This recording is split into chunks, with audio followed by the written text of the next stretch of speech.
So let's move on to something, well, certainly better than the Jackal, the Odessa file. Yes. Yes, it is better than the Jackal. It is 1967 and freelance journalist Peter Miller is plying his trade on the streets of the German city of Hamburg when he happens upon the clean-up of an apparently innocuous suicide. An older Jewish gentleman by the name of Solomon Tauber has seen fit to gas himself in his own home, and upon somewhat of a whim, Miller inquires further, obtaining Tauber's diary and discovering therein a harrowing document of life inside the Nazi concentration camp at Riga. Lorded over by the horrendous figure of Colonel Edward Roschmann. He was a colonel, wasn't he? Yes. I wrote that in my notes yesterday without actually I can't actually recall. fact-checking that. As good last week, watched the film and read the book. Yes. Colonel Edward Roschmann. The camp at Riga stripped Tauber of everything, including his wife Esther, and he was one of the scarce few inmates to escape with his life at the end of the war. In the intervening years, Roschmann was assumed missing following capture by Allied forces and his subsequent escape. However, Tauber claims to have seen Roschmann mere weeks previously, very much alive and well in Hamburg, living under a new identity. This, it seems, removed the last of Tauber's hope. As a child during the war, Miller is very much of the first generation of Germans forced to confront the crimes perpetrated by his countrymen during the war, and quietly enraged by the notion of Roschmann's audacious revival, he sets about investigating the colonel's whereabouts. Miller's inquiries lead him via the German police's somewhat ineffectual Nazi War Crimes Division, who, in 17 intervening years, have brought to justice a mere 3 men, all of them rank-and-file soldiers, and it is following this revelation that he learns of the existence of Odessa, a clandestine network of former SS men, still unapologetically dedicated to the heinous ethos of Hitler's nationalist movement, and who take great pride in setting their members up with new identities both in Germany and around the world. What's more, we have already learned from a somewhat superfluous pre-credit sequence that an emboldened Odessa have channeled their ill-gotten Nazi gains into a perilously near-completion plan to leverage Egyptian military assets and use chemical weapons in an effort to wipe Israel off the map. Still, at least it could never happen now. The Odessa file is one of those timeless pieces tied to one of modern man's darkest hours that exists somewhat outside the normal realms of criticism by virtue of the subject matter. Director Ronald Neame, who bookended this movie with the Poseidon Adventure in 72 and Meteor in 79, fashions a slightly above average, slow-burning thriller that sits quietly and effectively within the pantheon of films that tried to address the outrages of the mid-century, attempting to make sense of the fundamentally senseless. If the reenactments of certain behaviours and atrocities within Riga appear here as anodyne, then it's probably to the movie's credit, as what we know of the day-to-day operation of those enterprises suggests that they were perhaps most outrageous in just how matter-of-fact such behaviours became. One flashback in particular where Roschmann giggles as he and 2 subordinates momentarily trick a young Jewish man into believing he has been shot, only then to shoot him anyway, nails that point down with absolute efficiency. Maximilian Schell's portrayal of Roschmann, now of pensionable age, is also very well weighted. Here, and in common with other Odessa members we meet, is not a monster, but a pathetic, angry old man married to bad ideas who refuses to accept his place in history, even doubling down on his rhetoric when confronted by a man with a gun demanding answers. Schell's screen time is actually very limited, and I'd say appropriately so, as we learn more than enough of he and his ilk in a few moments to be satisfied there is no redemption to be had for his lack of repentance. It is Voight, who carries the movie, as reporter Miller. Did I mention John Voight before? I'm saying Voight as if I've just... I was like, I'm not convinced you said yes. You mentioned Peter Miller at the start. I'm not convinced you mentioned who it was played by. It is John Voight, however, who carries the movie as reporter Miller, not just Voight. Although there's only so many Voights going around, I'm sure you put 2 and 2 together, listener. And a decent fist he makes of it, possibly giving one of his best performances from underneath an accent that could have gone horribly wrong, but here is perfectly acceptable for the most part. Yeah. As a leading man, he certainly convinces, and the character of Miller is alert enough not to make the kinds of dumb plot necessitating mistakes that often befall movie reporters, though innocent and idealistic enough to sell the momentum of his moral outrage as a propellant through what could have been an otherwise convoluted and improbable set of circumstances. As well researched as Forsyth's own investigation into Odessa was, there is much discourse in literature over whether the organisation actually ever existed. It's somewhat of a moot point, however, as any number of similar organisations are very well documented, and there remains testimony to much of their activity through the many organisations who, up until very recently, were still very much pursuing remaining Nazi war criminals in the remotest of places. Having said all that, the thing that scares me most about the Odessa file and other media approaching this subject matter is that its relevance to the West will perhaps have changed somewhat in the last 2 years. The notion of a far-right organisation having to operate under the radar has been somewhat knocked on the head recently, to the point where I can imagine those deluded enough to buy into the degenerate dream of white supremacy holding material like this up as blatant disinformation. What a generation of future armchair critics will make of it 20 years from now is anybody's guess, but I suppose it's our job to see to it that the Odessa file remains relevant, if not high art. Yeah, well, I think they won't make anything of it because armchairs won't exist in 20 years. They're either, every armchair will have gone up in fire or been subsumed by the waves. Only the springs will remain. It will have been converted into tactical assault furniture and been used in the impending wars. So as mentioned first, John Voight. I don't really care all that much for John Voight. I've never particularly liked him in anything I've seen, but he does a pretty good fist of this. He really does, actually.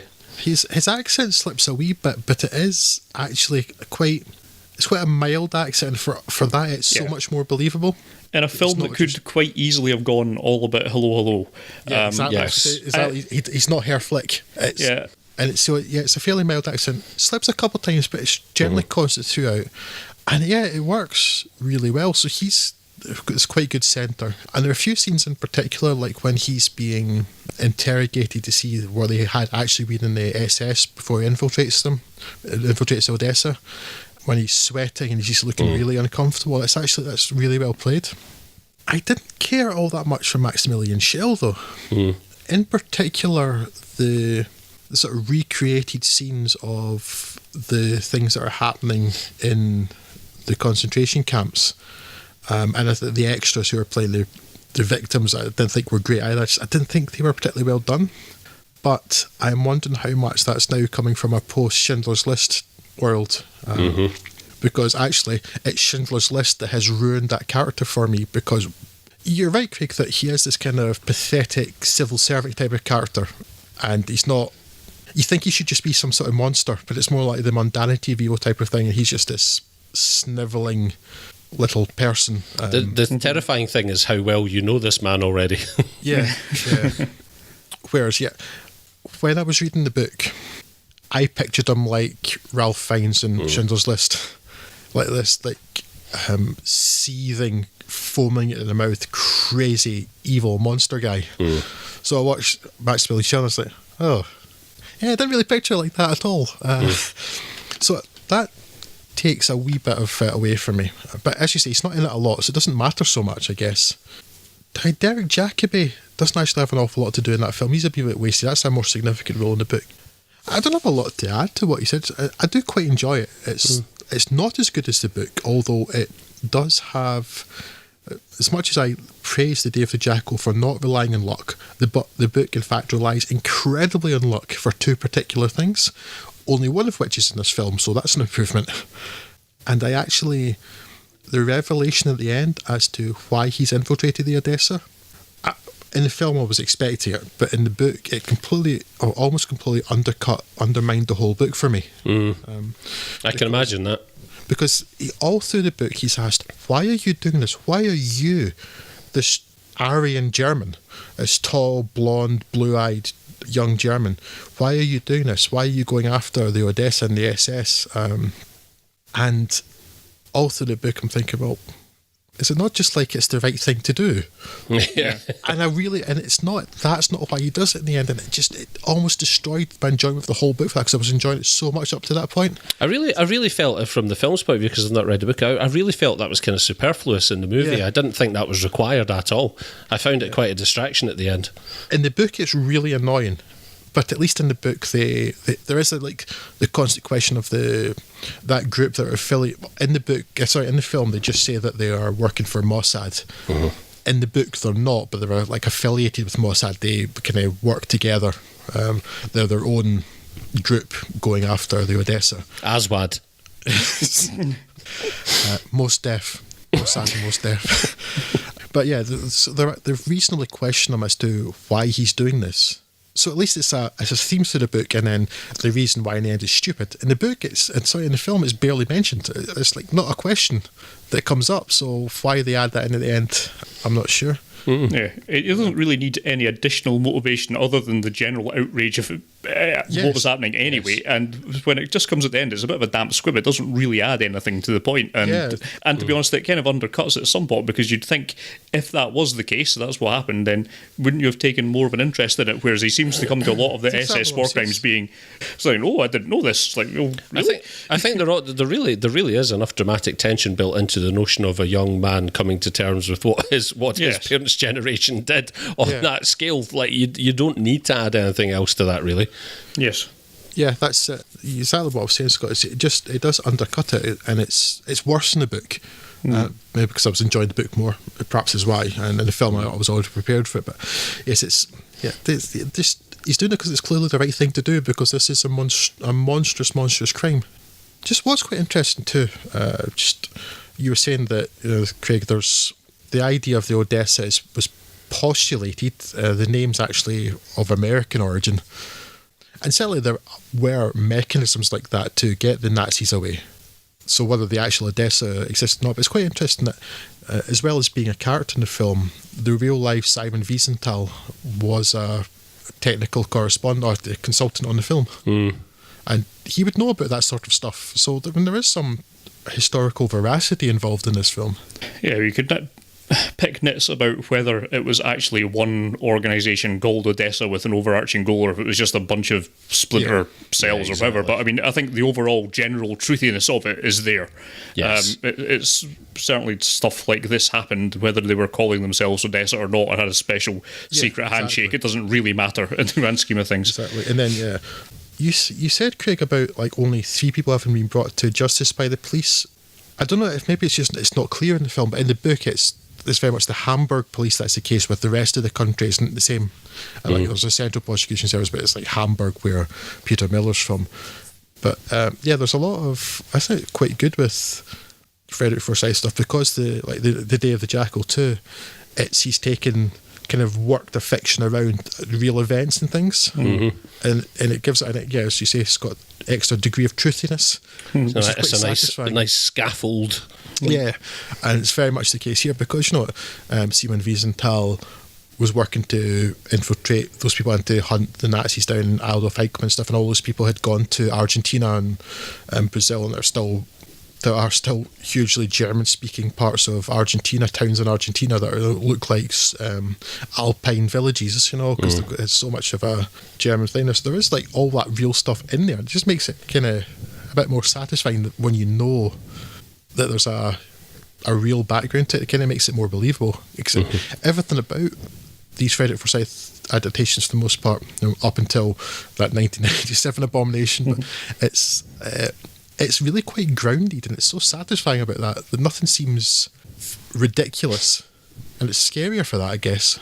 I think that's what I like about the sort of the characters being downplayed so much, and that's why I kind of liked, like you say, Drew, you have to we view these things through the lens of Schindler's List, but I'm actually quite glad that I'm not glad about anything about concentration camps, but I'm glad for dramatic purposes that this was portrayed the way it was, because it is so bland and it is so subtle that it's probably good that you question, that we have to sit and question, like, it can't have been like that, because actually I think if there'd been too much histrionics, or if Rochman had been more of a Ralph Fiennes, and not that his character was a caricature in Schindler's List, but it very much was a heightened villainous character, I suppose.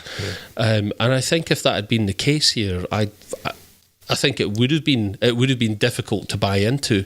And although a lot of the Odessa file is, apart from two really out of place, ridiculously bombastic music cues that just drop in out of nowhere, the rest of it is actually so downplayed that it makes the sell that much easier. The sort of prosaic nature of it all, the monotony of this stuff, and the fact that this is going on, and just the acceptance of it is, I think, to the film's credit, doesn't necessarily make for thrilling viewing, but in what it's trying to achieve, I actually think it fits it pretty well. There's also, and I know this film was made in the 1970s, but it's set in 1963. It starts the day after President Kennedy of the United States was assassinated. Yeah. And that, you realise that's only 18 years after the end of World War II. So it's very different, but also people didn't really, I mean, I know it's after the Nuremberg trials and stuff, but it's not like people were beginning to understand really that the Holocaust had happened, but people still didn't like to talk about the details. So in the German side, you've got people either denying it or it's like, well, maybe we were involved in it, let's not talk about it. And before the laws were passed in Germany to make it an offence to deny it and that sort of thing. And in the West, you've got people not really liking to talk about the war much. You've got things that are still covered by things like the Official Secrets Act. You've got like the British and American soldiers that discovered the camps. Not really want to talk about it because that's the most horrific thing you can imagine. And without widespread dissemination through documentary television or films and things of the true extent of the atrocities, that it all just kind of makes it a bit more believable that you don't see the level of stuff there, because people didn't really know. Yeah. I think if I may do in summation, because it is in a lot of ways, it's a slight movie that is dealing with a big topic. If I may in summation, I will say this, that after I finished watching the Odessa file, I found myself having taken it a lot more seriously than I expected to when, during the opening credits, one of the first titles bills "Christmas Dream," performed by Perry Como, and so music by Andrew Lloyd Webber, which retrospectively is really out of place and almost tasteless. But it also was not the film that led me to expect I might watch. No, I had entirely forgotten about that, Craig, but I remember thinking as I started watching it, what on earth is this song doing here? I know what this film's about. Why is it in here? And it feels Perry Como, Tim Rice, what? Title song "Christmas Dream" performed by Perry Como. Right, okay. Isn't this about Nazis smuggling other Nazis out of Germany? Yeah, and about somebody wanting to wipe out the state of Israel using chemical weapons, which the Nazis were going to help. That's how the film begins with Preach, that text Perry. about President Nasser wanting to wipe out all of Israel. Then a wee jaunty Christmas song as Peter Miller drives through Hamburg. And it kept making me think, is this like the inspiration for Do You Know How Christmas Trees Are Made from on Her Majesty's Secret Service or something? Because it made me think of that song so much. Like, this is the wrong tone. It's so strange. I'm glad you mentioned that, because I'd entirely forgotten about it, because it made no sense at all. Like, I'd put it out of my mind. It's certainly my favourite Christmas movie now. Yeah, beats Die Hard.